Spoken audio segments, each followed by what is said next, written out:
Welcome to Luca is a Billionaire, where the only thing I invest in is your answers. In this video, I will show how to make churros easy at home. Start by heating oil to 350 degrees F while you simmer water, butter, and salt until the butter melts. Then remove from heat and stir in all the flour to form a sticky dough. Let it cool slightly. Transfer to a pastry bag with a star tip.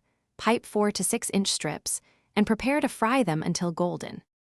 Heat oil to a steady 350 degrees F and work in small batches to avoid lowering the oil temperature too much.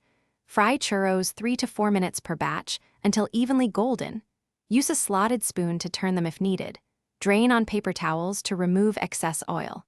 While still warm, roll them in cinnamon sugar and serve with chocolate sauce or dulce de leche for dipping.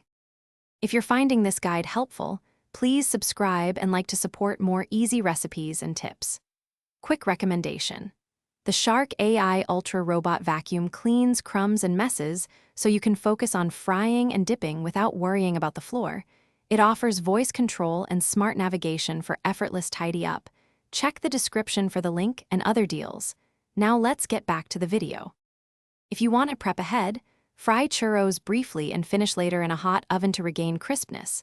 Store cooked churros in an airtight container at room temperature for up to 1 day. Warm sauces gently on low heat before serving. Consider flavor variations like orange zest or vanilla in the dough. And plate churros piled high with a small bowl of dipping sauce for a festive treat everyone can grab. Thanks for watching and please subscribe. It's the best investment you'll ever make.